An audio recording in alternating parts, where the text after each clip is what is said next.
I was just 18 years old when my boss broke my thigh bone in that terrible attack. But what he didn't know was that this painful wound would be the start of my revenge. Hello, my dear friends.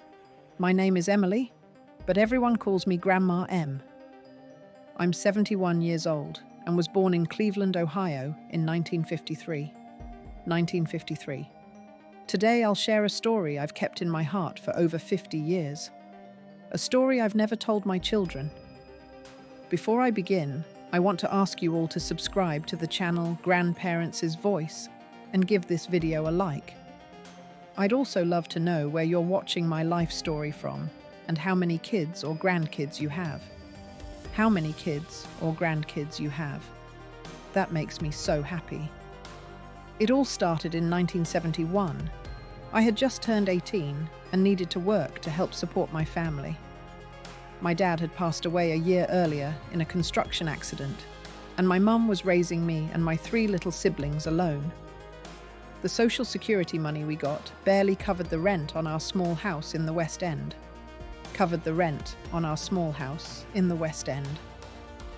Emily, you're the oldest, my mum would say, fighting back tears.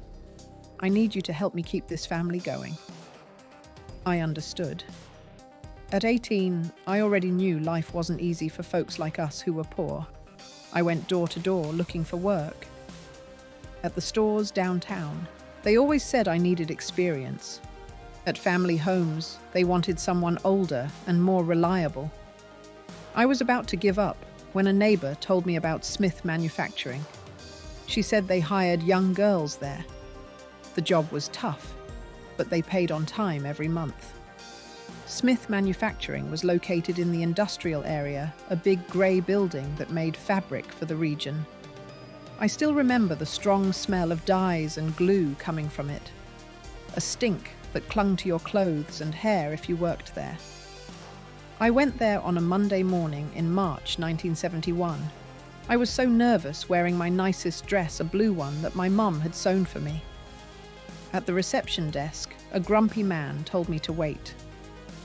"Mr. Davis will see you soon," he said after an hour. Mr. Davis was the factory owner, a man around 45 tall with black hair slicked back. He wore a suit even in the March heat, and he had a way of talking that made you feel like he was doing you a favor. "So, you want to work here, young lady?" he asked, looking me up and down in a way that made me uncomfortable. "Yes, sir. I really need this job." "No experience, right? I can tell from your hands." He took my hand, pretending to examine it, but holding on longer than he should. Hands as soft as yours don't know hard work. I felt a chill, but I needed that job. "I learn fast, Mr. Davis. I'm a hard worker." "I'm sure you are." He smiled in a strange way. "I'll give you a chance. You'll start in packaging. Pay is half the minimum wage 6 days a week from 7 a.m. to 6 p.m. It's not much, but it's what's available." I accepted right away. "One more thing," he said as he stood up and walked over to his desk. "Around here, I like employees who are dedicated and appreciate when the boss is kind. You seem like a smart girl." I didn't fully understand what he meant, but I agreed. I needed the job. I started the next day. The factory had about 200 workers, mostly young women like me. We worked in big warehouses full of noisy machines that gave off unbearable heat. My job was to pack the fabric from the machines, fold it neatly and box it up. The other girls were kind to me on my first day. They showed me how to do the work, where the restroom was, and where I could eat lunch. "You all seem like good people," Nancy, a 20-year-old girl working at the machine next to mine, said. "But watch out for Mr. Davis." "Watch out how—" She looked around to make sure no one was listening. "He has certain habits with new girls, especially pretty ones like you." "What kind of habits?" "You'll find out soon enough." She looked sad. "Don't ever go to his office alone, especially after hours." That worried me. but I thought maybe it was just exaggeration. Mr. Davis had been polite to me, giving me a job when no one else would. Maybe the girls were overreacting. In the first week, everything went normally. I got there at 7 a.m., worked straight through, and left at 6 p.m. The job was exhausting, but I was glad to bring money home. "How's it going, sweetheart?" my mum would ask each night. "It's good, Mum.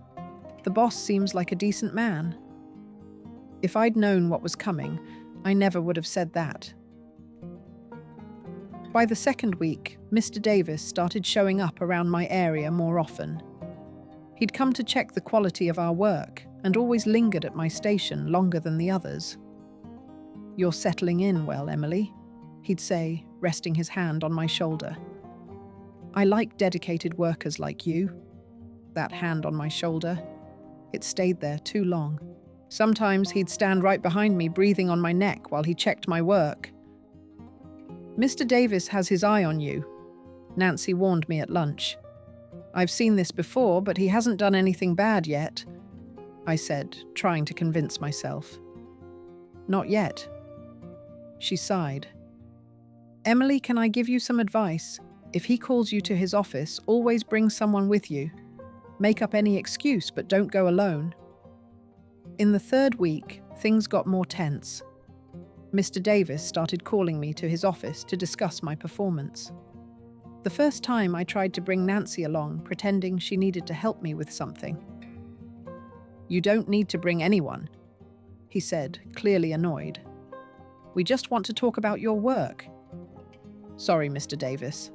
Nancy's teaching me a few things. Next time, come alone," he shot back. "That's an order, not a request." Folks, I get so emotional thinking back to those early days. If you're watching this video, could you please leave a comment letting me know where you're tuning in from? It warms my heart to know people all across America are listening to these grandparent stories.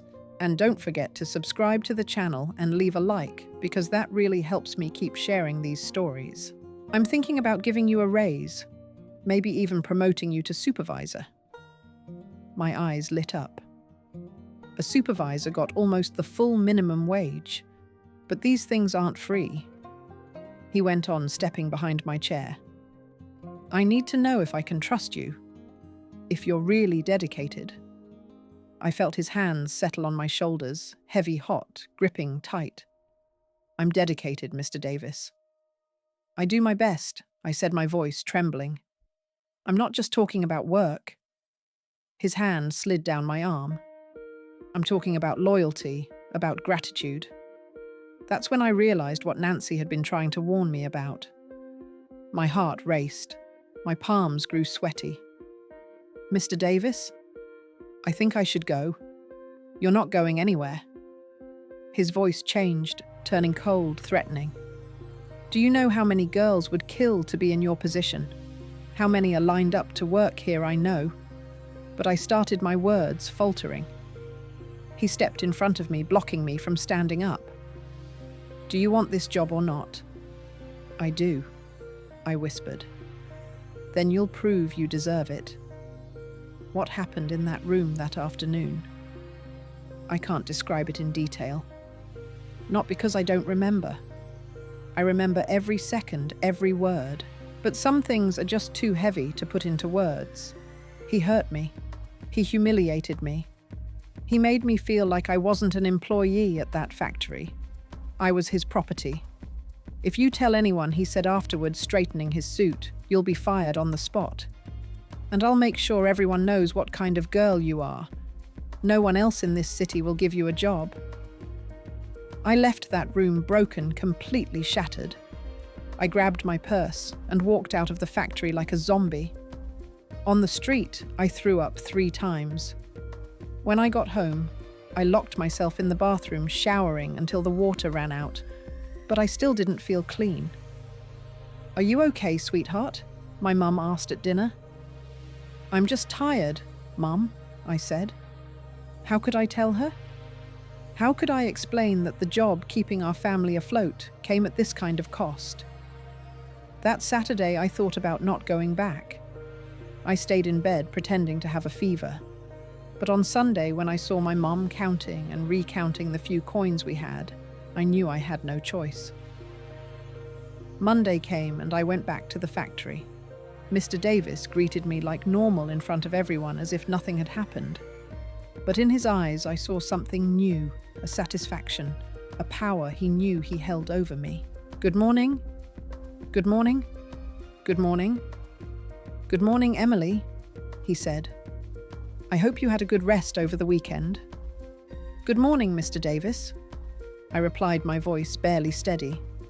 "Later, I'll need to talk to you about that issue we discussed on Friday." That issue. As if it was just any other task, just a work conversation. Nancy noticed something had changed in me. "What did he do?" she asked during lunch, her eyes searching mine. "Nothing," I lied. "We just talked about work." "Emily?" she said, taking my hand, her grip warm and steady. "I know when a girl's been through this. It's written all over your face." I broke down right there, crying in the middle of the noisy factory cafeteria. I couldn't hold it in anymore. "He said if I tell anyone I'll be fired," I whispered, my voice shaking. "And you believe him?" Nancy's eyes softened with concern. "I can't lose this job, Nancy. My family needs it." She sighed, a heavy knowing sound. "That's how he gets away with it. He targets girls like us, the ones with no other choice. Others have gone through this too. He always hires the pretty ones. Some stick it out for a while. Others quit early. But he always finds new girls." That conversation opened my eyes to a truth I didn't want to see. It wasn't just me. It was a system, a pattern.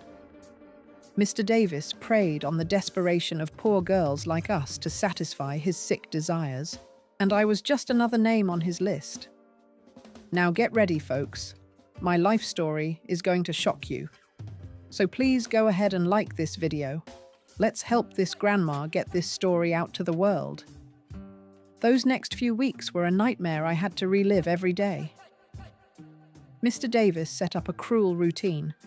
Every 2 or 3 days, he'd call me to his office at the end of the workday, always with the same excuse, discussing work, always with the same quiet threat if I didn't show up. "Emily, I need to see you at 6:30, he'd say calmly, walking by my station during the day. "We need to talk about your productivity." Productivity. As if it had anything to do with work, I tried to make excuses, tried to delay it, but he always found a way to pressure me. "You want to keep working here, don't you?" That's all he needed to say. My life turned into a silent hell.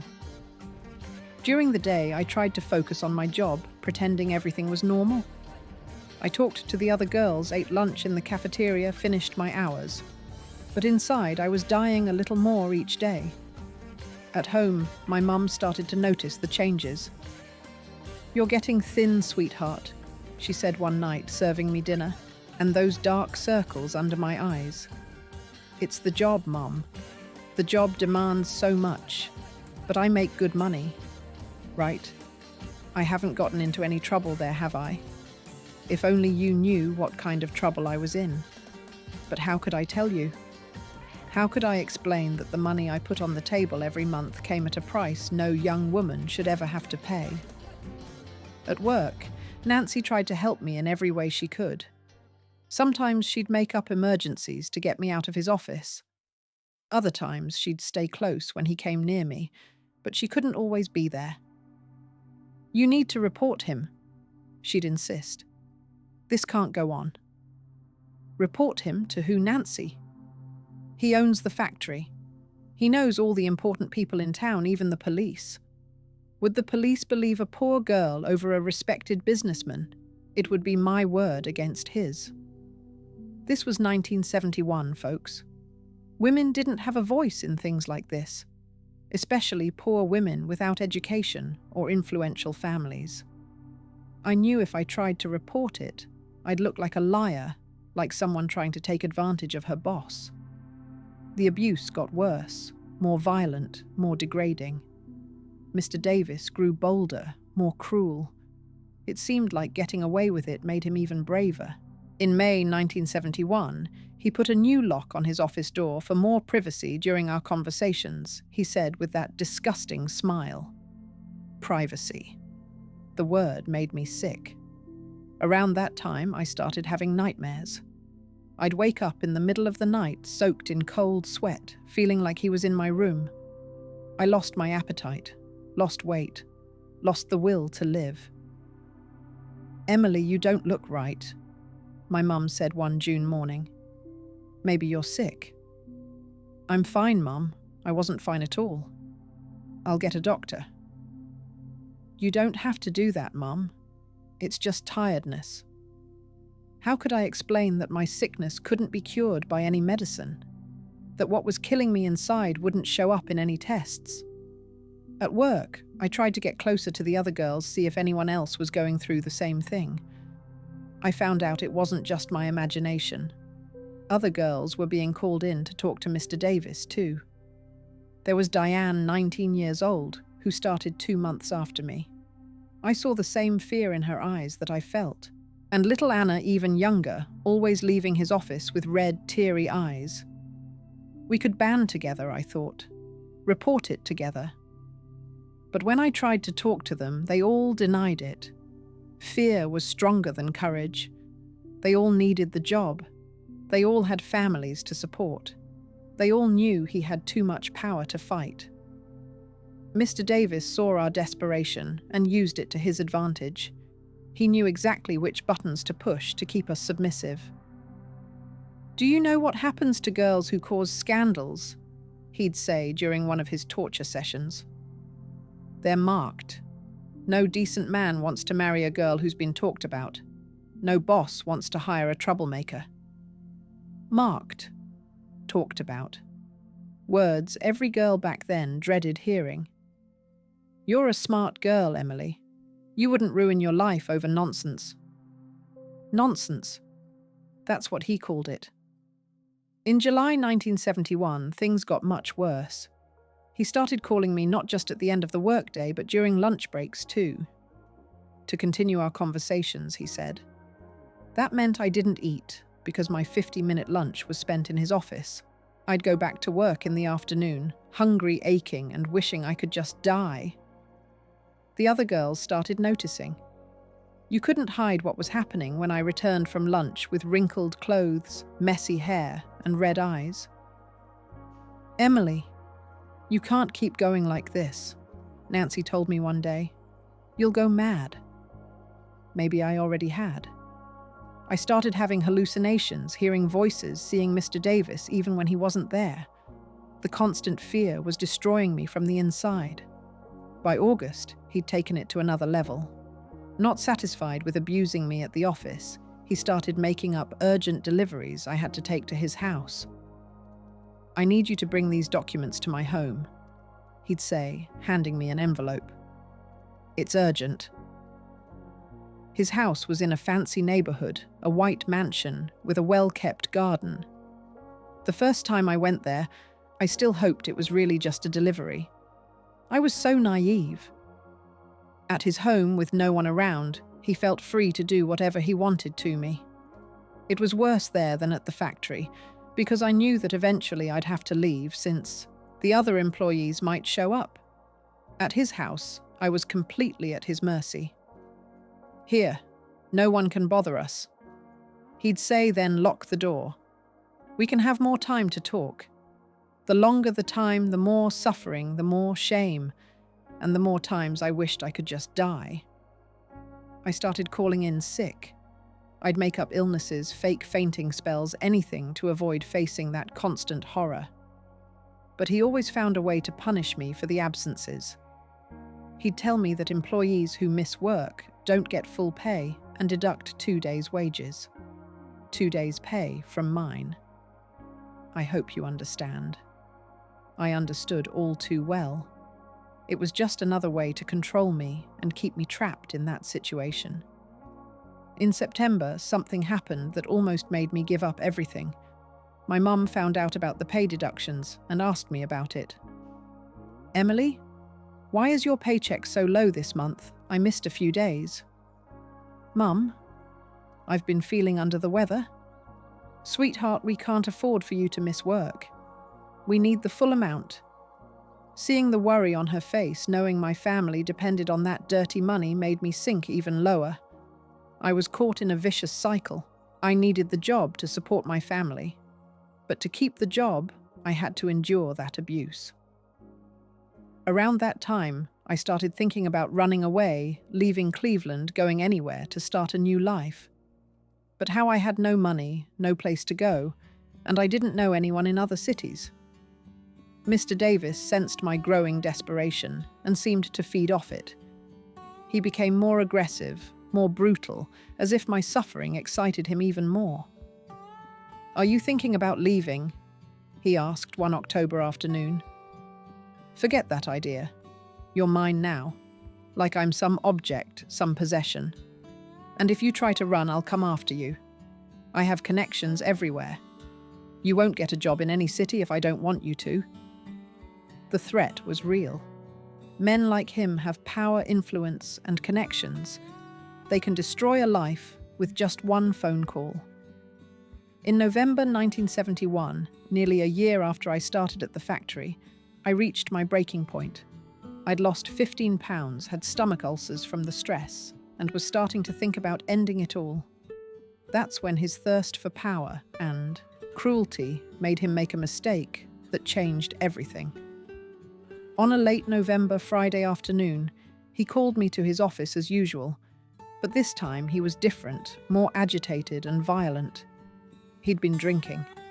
I could smell the alcohol on his breath. "Today, you're going to learn a lesson," he said, and shoved me harder than ever before. What happened that afternoon was worse than anything I'd endured up to that point. He hurt me in ways he never had, with an almost manic intensity. That's when I heard the crack, a dry sound, like a branch snapping. Then the pain hit me. A pain so sharp, it made me scream like I never had in my life. My right leg was broken. The thigh bone snapped in two. Mr. Davis stopped immediately, his face turning pale with fear. "Shut up!" he yelled, trying to muffle my screams. "Stop screaming!" But I couldn't. The pain was unbearable, spreading from my leg through my whole body. I felt like I was about to faint, like I was going to die right there. "Oh God, what have I done?" he muttered, staring at my leg in its unnatural position. What have I done? For the first time in nearly a year, I saw fear in his eyes. He wasn't the powerful man in control anymore. He was a desperate criminal who'd gone too far. And in that moment, even through all my pain, I knew I finally had something against him. Something he couldn't hide, couldn't deny, and couldn't explain away. My broken leg would be the beginning of his end. He wasn't the powerful man in control anymore. He was a desperate criminal who'd gone too far. And in that moment, even through all my pain, I knew I finally had something against him. Something he couldn't hide, couldn't deny, and couldn't explain away. My broken leg would be the beginning of his end. The pain was so intense, it made my vision go dark. My leg was completely out of place, and the broken thigh bone made a horrible sound every time I tried to move. Mr. Davis was in a full panic, pacing the office like a caged animal. "Stop yelling, for God's sake!" he shouted, his hands shaking. "Someone will hear." But I couldn't stop. It was like all the suffering I'd bottled up for nearly a year was pouring out through those screams. The physical pain, mixed with the emotional pain, creating a tidal wave of agony I'd never known. "You have to be quiet," he said, trying to cover my mouth with his hand. "Listen, it was an accident. You fell. You slipped. That's what happened." Even through the unbearable pain, I understood what he was trying to do. He was making up a story, a lie, to protect himself. "No one will believe you if you say anything else." He went on, sweating profusely. "Who would believe a girl against me? You fell. That's it." But this time was different. This time there was physical evidence. A broken leg isn't something you can hide or deny.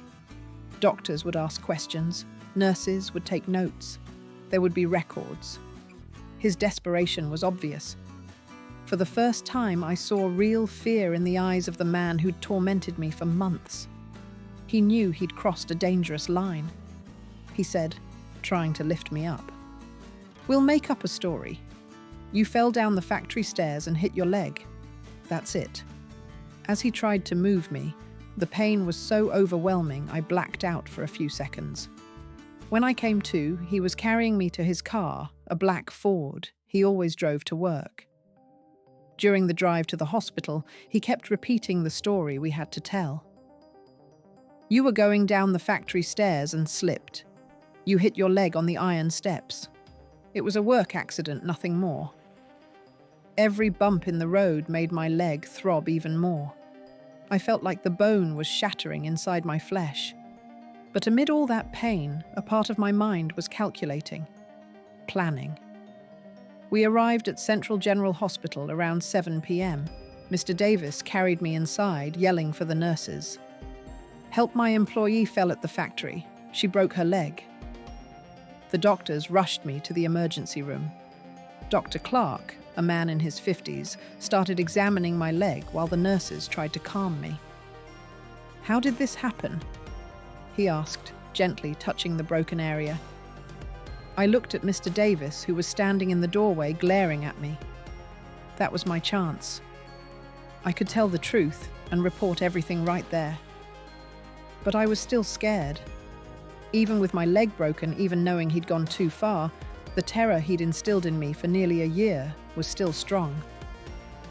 I fell down the factory stairs. I lied, tears streaming down my face. I slipped and hit my leg. Dr. Clark frowned. "What stairs?" "The iron stairs," Mr. Davis answered quickly. "Iron stairs. They're tough. That's why it hurts so much." The doctor continued his examination. But I sensed something's off. He looked at the break with a strange expression, like he didn't believe our story. "We'll need surgery," he finally said. "It's a complex fracture. It'll take time to heal." Surgery. That meant I'd be in the hospital, away from Mr. Davis, away from the factory. For the first time in months, I felt a sense of relief. "How many days in the hospital?" Mr. Davis asked, trying to sound concerned. "At least 2 weeks for the surgery and initial care. Then she'll need physical therapy for months." I saw Mr. Davis's face go pale. Months without controlling me. Months when I'd be talking to doctors, nurses, and other patients. Months when he couldn't threaten or scare me. "I'll notify your family," he said, pretending to be a caring boss. "They need to know about the accident."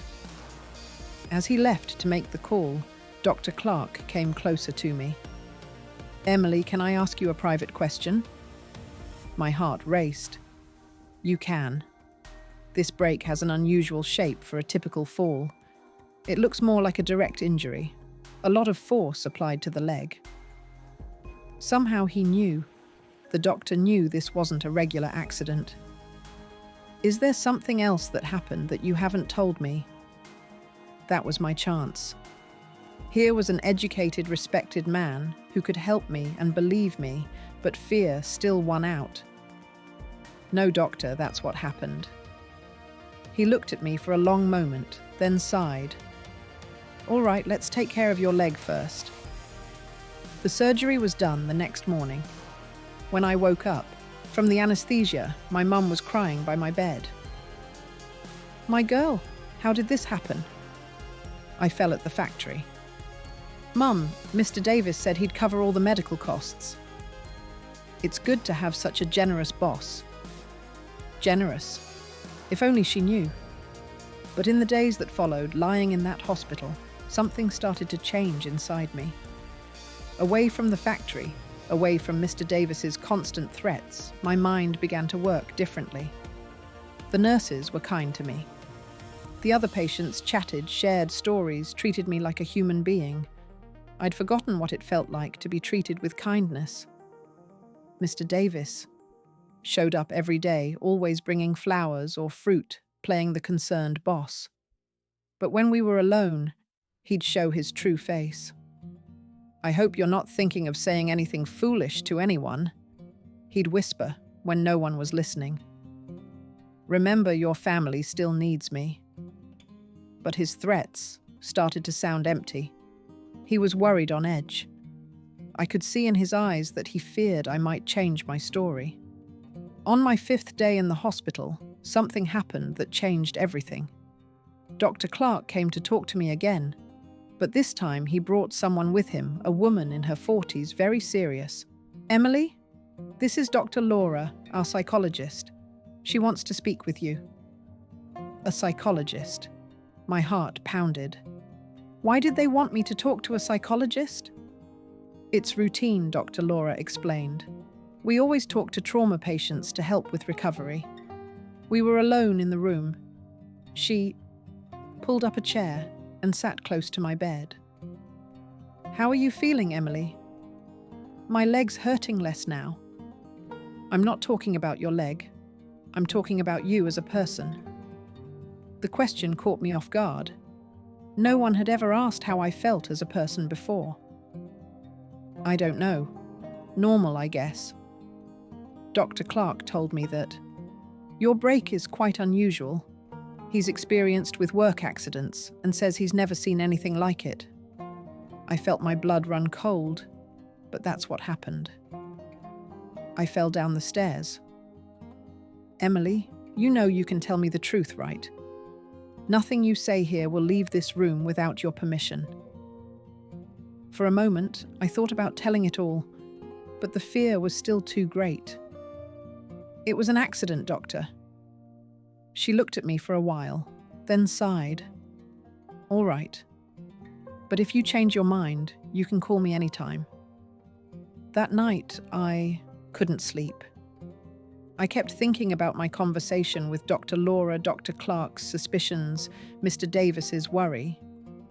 For the first time in nearly a year, I felt a spark of hope.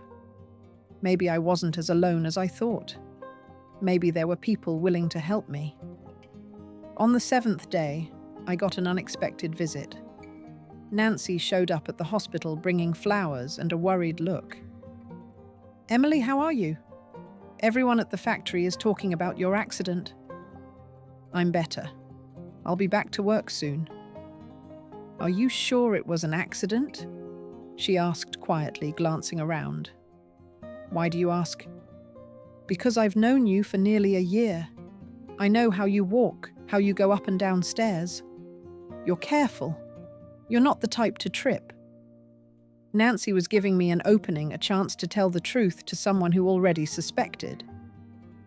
"Nancy, did he do this to you too?" Tears started falling.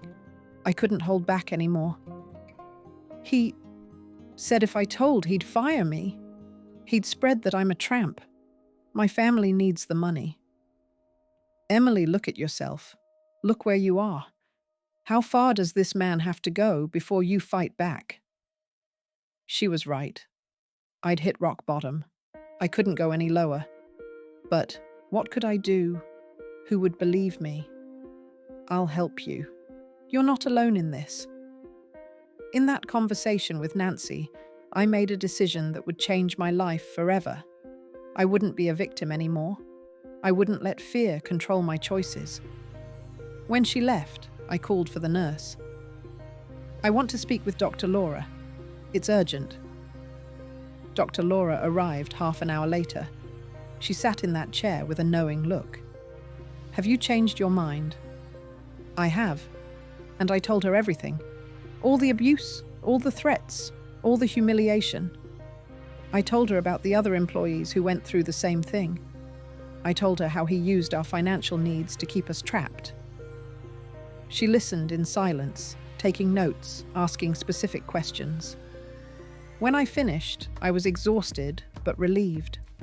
For the first time in nearly a year, I'd spoken my truth to someone. "Emily, you're so brave for telling me this. Now you need to decide what you want to do." What can I do? You can report it. We have medical evidence of the violence. We have your testimony. I can connect you with lawyers who handle cases like this. What if no one believes me? Some won't believe you, but others will.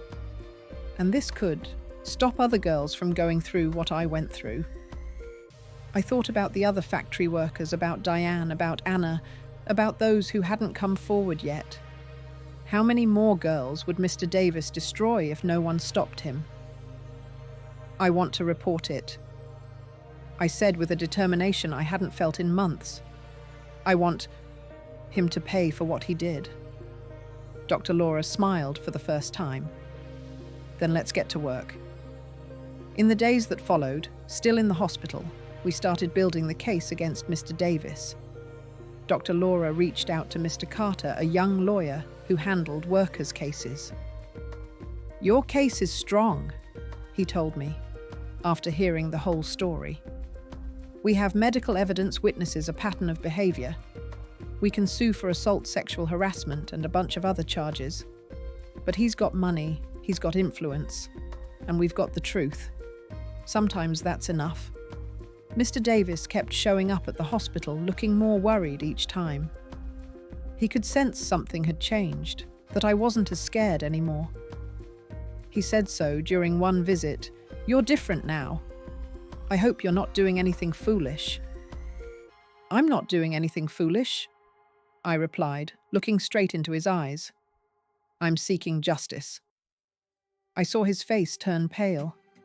I know I said it. He whispered in anger, "You don't know who you're messing with. I'll destroy you and your family.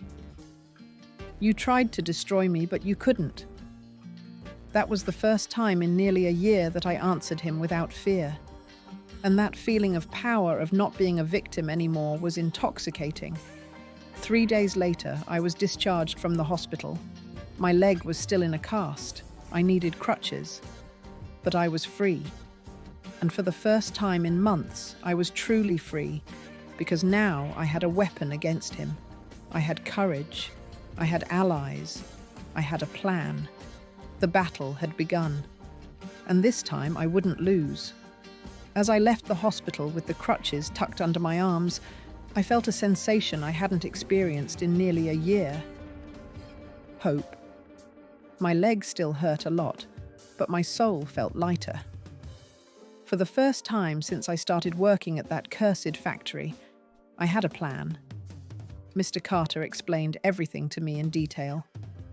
We were going to sue Mr. Davis for assault, sexual harassment, and set a precedent that could protect other women. But he was clear with me about the challenges. "Emily, this won't be easy. He'll try to ruin your reputation, use expensive lawyers, bribe witnesses. You need to prepare for war." War. That word scared me, but it also energized me. After so long enduring the pain, I finally could fight back. The first step was gathering evidence. We needed more witnesses, documents, anything that could prove his behavior. Mr. Carter advised me to find other employees who had gone through similar situations. But before that, I had to face my family. When I got home on that December afternoon in 1971, my mum greeted me with a mix of relief and worry. "Thank God you're okay, sweetheart. Yesterday, Mr. Davis came by and said, 'You can take as much time off as you need.'" What a good man, right? A good man. If only she knew. "Mum, I need to talk to you about something very important." We sat in the kitchen of our little humble house. My mum poured coffee and looked at me with that motherly face that always made me feel calm. "What's going on, my dear? You've looked so off since you got back from the hospital." I took a deep breath. Telling the truth to Dr. Laura was hard, but telling it to my own mom was even more painful. How could I break the heart of the woman who raised me? How could I ever tell her that the job keeping our family afloat came at such a terrible cost?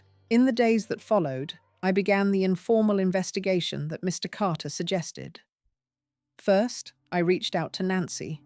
She came to my house one Saturday afternoon, nervous but determined. "Emily, I've decided to help you. I'm tired of staying silent while that man ruins girls' lives." "Are you sure it could be dangerous?" "Of course I'm sure. And it's not just me. Diane and Anna want to talk too." My heart raced. Other victims willing to testify. That changed everything. "But there's more," Nancy continued. "Ellen, who worked there until last year, wants to testify, and she has a story that'll shock you." Ellen was the girl who suddenly quit in mid-1971. At the time, no one understood why, since she really needed the job. We scheduled to meet at Nancy's house the following Sunday. When I got there, hobbling on my crutches, I saw 4 women sitting around the kitchen table, each with the same mix of fear and resolve in their eyes, she said, her voice trembling. First just flirting, then touching, then it didn't stop. We all know. Anna, younger than all of us, could barely speak through her tears, but she confirmed she'd been through the same. Ellen brought the most shocking truth. "Girls, do you think we're the only ones? That man has been doing this for years, since he opened the factory in 1965. How do you know?"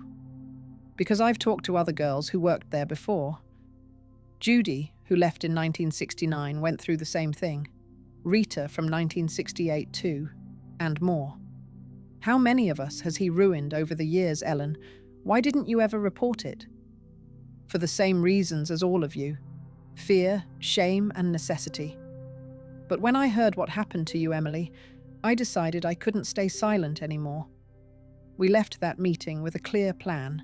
We'd band together and take down that monster." Mr. Carter was thrilled when he learned we had 5 witnesses ready to testify. "With this, we have a solid case." He told me, "It's no longer one employee's word against the boss. It's a pattern of systematic abuse." But Mr. Davis didn't sit still.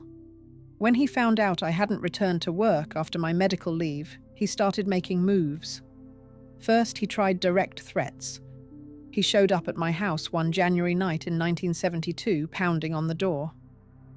"Emily, I need to talk to you." My mum opened the door but stood firm. "She doesn't want to talk to you, sir. It's about her job, about her family's future." I hobbled out of the kitchen, still on crutches. "What do you want? I want to make you an offer. Come back to work. Forget the nonsense they've put in your head, and I'll double your salary." Doubling my salary would be a fortune for my family. It would mean the difference between struggling and getting by. And if I don't accept, things will get bad for you and your family. The threat was clear. But I wasn't the scared girl I was a year ago. "I don't accept," I said, looking him straight in the eye. "And if you come near my family again, I'll call the police." He turned red with anger, but he couldn't do anything with my mom there on the street where neighbors could see. "You'll regret this," he whispered before leaving. The days that followed, the retaliation began. First, they spread rumors about me in the neighborhood that I was a liar, a tramp that I was, I'm sure. And it's not just me. Diane and Anna want to talk too. My heart raced. Other victims willing to testify. That changed everything. But there was more. Nancy continued. "Ellen, who worked there until last year, wants to testify too, and she has a story trying to extort an honest man." My mom advised me to ignore the rumors. "Those who know you know what kind of person you are."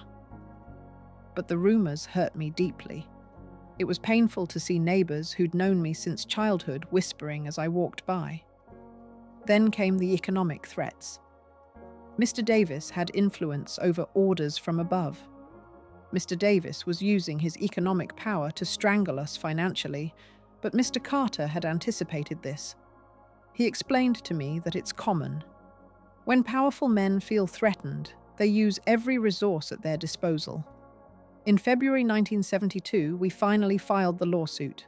Mr. Carter had prepared everything meticulously: victim testimonies, medical reports, evidence of behavior. The case caused a scandal in the city. Something like this had never happened in Cleveland. An employee suing her boss for sexual harassment was unheard of. The local newspapers covered it carefully. "Employee accuses businessman of assault," read the headline in the Cleveland Inquirer. The reaction was immediate and intense. Part of society sided with Mr. Davis. After all, he was a respected businessman, a job creator, and a churchgoer. "That girl's just an opportunist," I heard a woman comment at the pharmacy. "She's trying to take advantage of a good man." But another part started questioning. Other women empathized with our struggle even if they didn't say so publicly. Mr. Davis hired the best law firm in the city.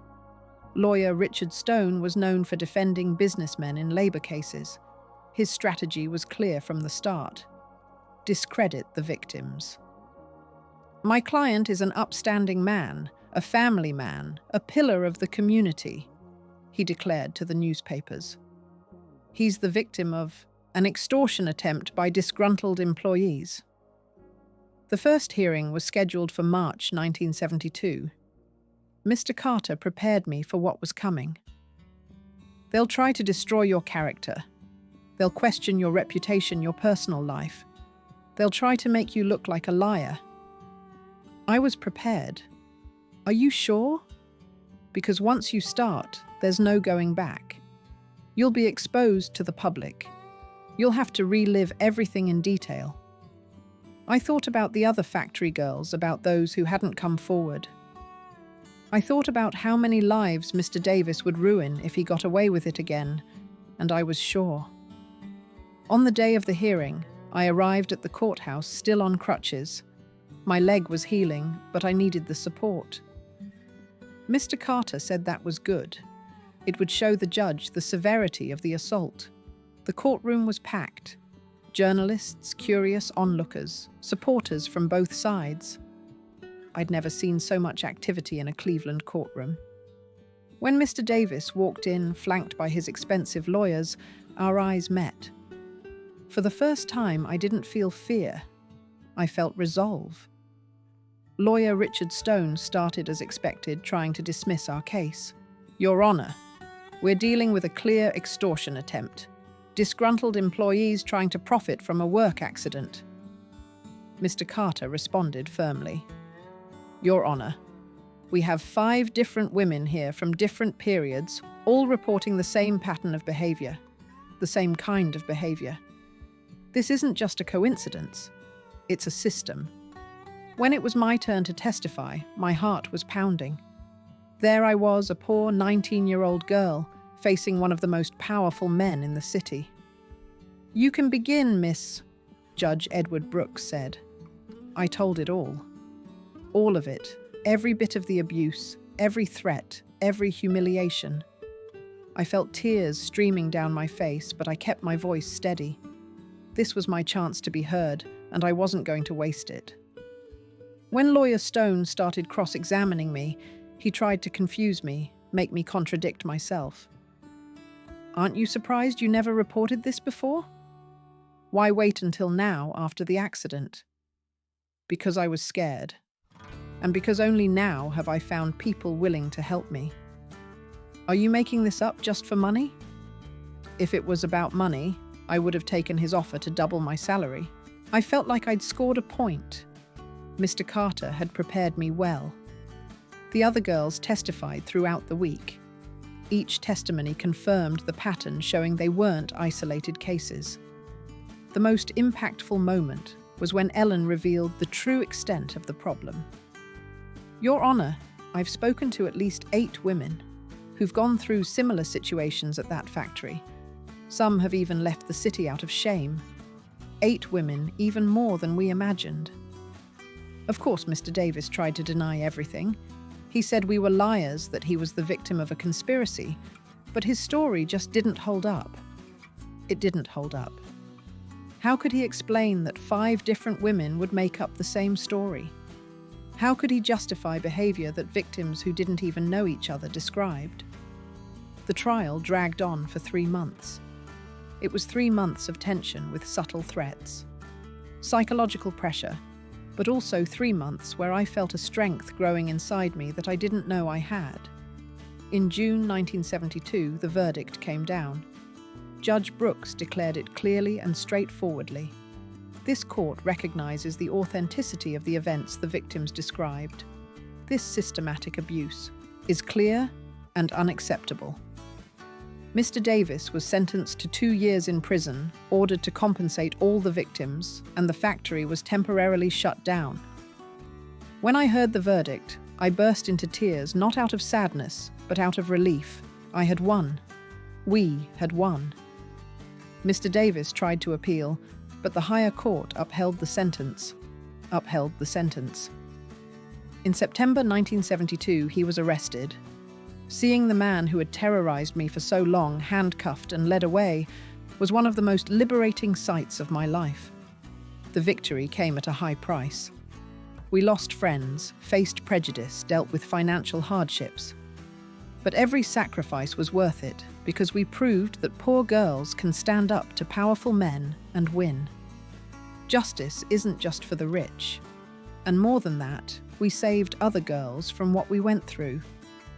The factory reopened after several months, but with new management and strict policies to protect female employees. Our victory echoed across the area. Other women were encouraged to report abuse. More lawsuits followed. We planted a seed of change that would grow for decades. After Mr. Davis was sentenced in September 1972, I thought my life could finally go back to normal. I was so naive. Winning in court was just the beginning of an even tougher journey. Rebuilding my life from scratch at 19 with a leg that would never be the same and a reputation tarnished by rumors spreading through the city. The compensation I received was huge by the standards of the time, $15,000, which was like nearly 2 years' salary. But that money came at an emotional cost. Every penny of it represented a humiliation I had to endure. The humiliations I had to endure. A horrific night lived through a piece of my dignity stolen. "Now you can rest," my mother said when the money arrived. "You can take care of yourself, get proper treatment, but rest was the last thing I wanted." In those challenging months, I discovered a strength inside me that I didn't even know existed. I proved to myself that I could face giants and win. And that discovery awakened an ambition in me I'd never imagined. The thing is, what kind of future could a girl like me build? My right leg was permanently scarred from the break. I limped a little and felt pain if I stood too long. Jobs that needed physical effort were out of the question. On top of that, my reputation in town was messy. Half the people saw me as a hero, a brave girl who stood up to a powerful man. The other half thought I was an opportunist who set up a good man. As a legal assistant, I can teach you the basics of law. You'd help me with paperwork, client services, and there's one thing you do better than any experienced lawyer. What's that? You understand victims. When a woman comes here suffering from abuse, betrayal, or violence, she needs someone who knows what she's been through. Someone who's been there. She understands us. I heard one client say to another, not just professionally, but personally. In January 1973, Mr. Carter made another game-changing suggestion. "Emily, why don't you get your GED, finish high school at 20? It's never too late to learn. With a high school diploma, you could even think about law school." Law school. That idea seemed ridiculous to me at the time. A poor girl, daughter of a deceased worker, a victim of sexual abuse, going to law school. That didn't exist in my world. But the seed was planted. I started studying for my GED in March 1973, taking classes at night after work. It was tough. I worked from 8 a.m. to 5 p.m. at the office, then rushed to school from 7 p.m. to 10 p.m. My leg hurt so much by the end of the day, but my mind was more alive than ever. I discovered that I enjoyed learning, that I had the ability. "You're different now," my mum commented a few months later. "More determined." Determined is the right word. For the first time in my life, I had a clear goal. I wanted to graduate. I wanted to understand law deeply. I wanted to use my knowledge to help other women. In 1974, something happened that completely changed my view of the future. A client came to the office in a situation that brought back my own traumas. Her name was Karen. She was 18 and being abused by her boss at the store where she worked. Her story was eerily similar to mine. He said, "If I tell anyone, he'll spread that I'm a tramp." She told me, crying as she spoke, "My family needs my paycheck." It was like looking in a mirror of the past. The same manipulation, the same fear, the same feeling of being trapped. "Karen," I said, taking her hand, "I know exactly what you're going through, and I know it seems impossible to escape, but it is possible." I told her my story. I saw hope fill her eyes as she realized she wasn't alone, that someone had been through the same hell and gotten out. "Do you really think I can win? I'm sure of it. And I'll help you." Karen's case was the first one I handled as lead assistant. Mr. Carter put me in charge of the investigation, gathering testimonies and preparing the strategy. We found out her boss had the same pattern of behavior as Mr. Davis. Other employees were victims too, but they were all afraid to speak. I used the same tactics that had worked in my case, bringing the victims together, showing them they weren't alone, building a strong case based on the pattern of behavior. In 6 months, we not only got her abuser convicted, but also secured a financial settlement that allowed Karen to move to another city and start over. "Thank you," she said to me on the day of the verdict. "You saved me." In that moment, I understood my true purpose in life. Not just surviving my traumas, but turning them into tools to liberate other women. I completed the GED program in December 1974 with excellent scores. Mr. Carter threw a small party at the office to celebrate. "Now for the serious part," he said. "The law school entrance exam." The entrance exam in 1975 was one of the most challenging experiences of my life. I was 22, competing with middle-class kids who had access to expensive prep courses, private schools, and home libraries. I studied like never before. I'd wake up at 5 a.m. to review subjects before work. At lunch, instead of eating, I'd read. In the evenings after dinner, I'd study until midnight. My mum worried about my obsession. "Sweetheart, you'll make yourself sick like this," Mom said. Confident, I felt like I didn't belong. "Are you really going to study law?" a classmate asked, looking at my simple clothes. "I thought you were a janitor." That comment stung, but it also pushed me. I was going to prove that I belonged there just as much as any of them. University was a constant challenge. A lot of professors had biases against older students, especially women. Some classmates saw me as a curiosity, a poor girl who got lucky to get in. But I had an advantage. They didn't have real-life experience.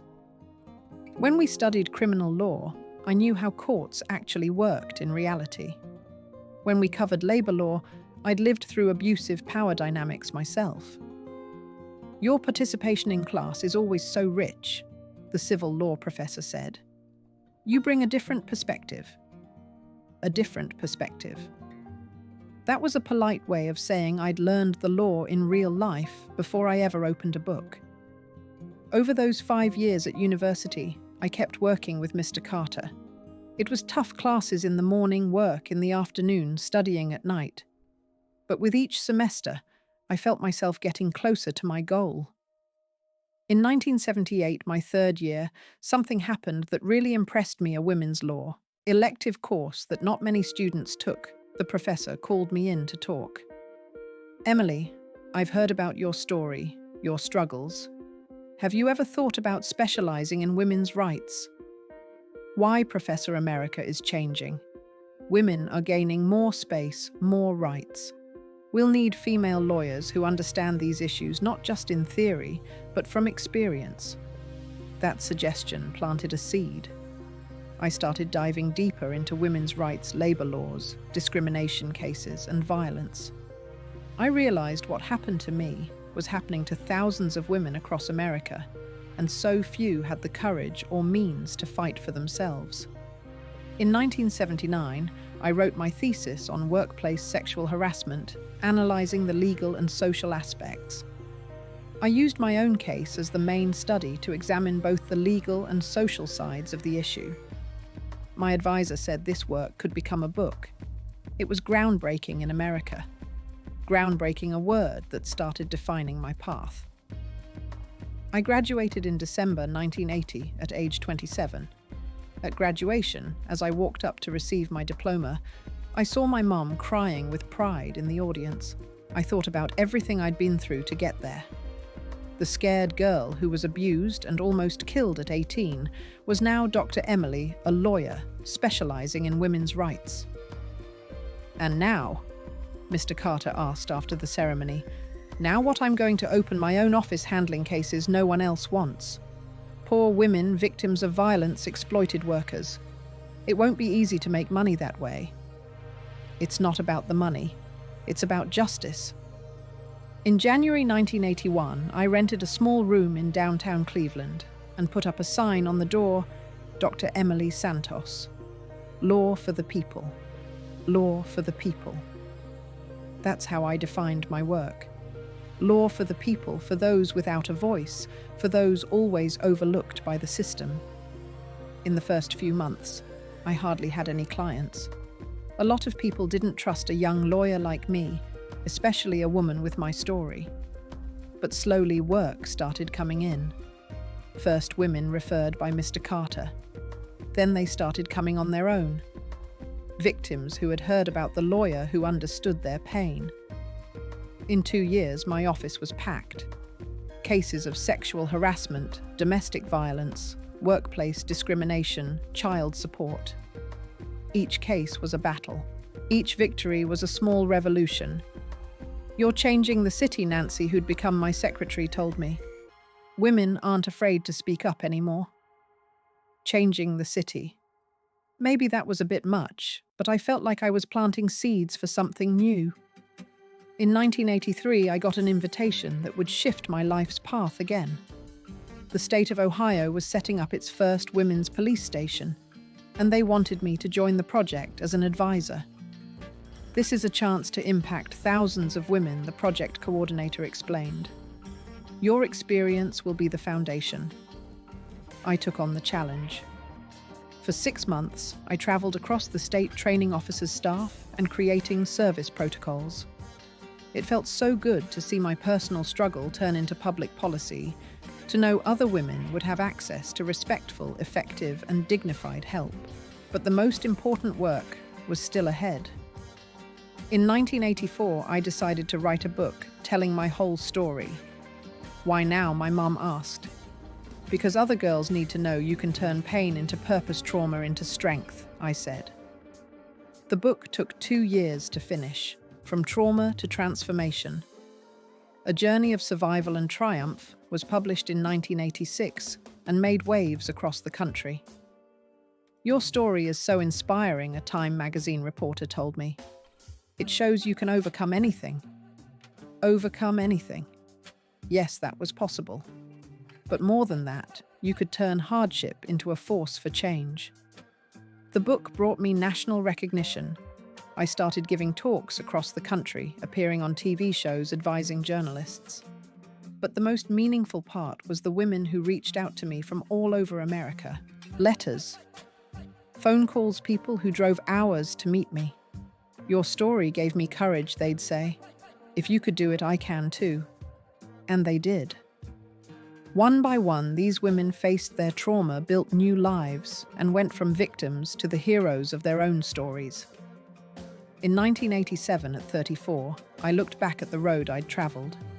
From a broken 18-year-old girl to a respected lawyer known nationwide, from trauma to transformation. But I knew my journey was just beginning. There was still so much to do, so many women to help, so many fights to win. And most importantly, I realized my greatest victory wasn't just surviving the abuse. It was turning that survival into a tool to set others free. My right leg still aches on cold days, a reminder of where it all started. But that pain means something different now. It's no longer a mark of trauma, but a symbol of transformation, of triumph. My dear friends, if you've made it this far, thank you so much for listening so closely.